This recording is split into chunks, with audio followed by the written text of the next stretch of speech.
In this video, you'll learn how to limit team space creation to members only in Notion. This process helps maintain control over workspace management and ensures that only designated users can create new team spaces. Begin by navigating to the Notion website, open your preferred web browser and enter notion.so in the address bar. Once the page loads, you will see the Notion homepage, which features options to sign in or start a new workspace. Next, locate your profile space, which is typically found in the top left corner of the screen.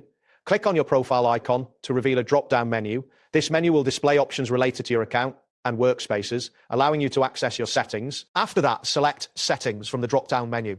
This action will redirect you to a new screen where various settings related to your account and workspace are organized into different categories. Familiarize yourself with this interface before proceeding. Once on the settings page, click on Account to view account-specific preferences. This section contains options that pertain to your user account, including workspace details and preferences for notifications. Continue by selecting workspace from the options available.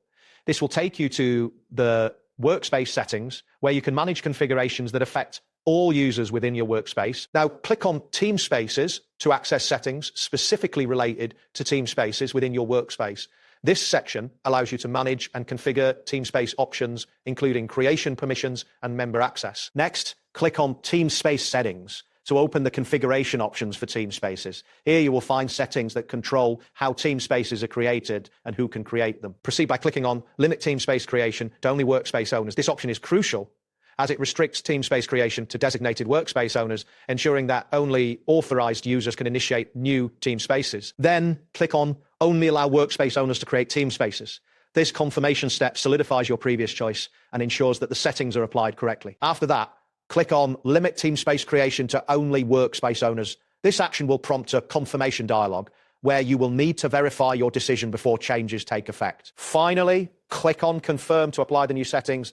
A confirmation message may appear indicating that the changes have been successfully saved. Once confirmation is complete, click on Close to exit the settings menu. This action will return you to the previous screen, and your new settings will now be active, limiting team space creation to workspace owners only. And there you have it. Thanks for watching, and see you soon.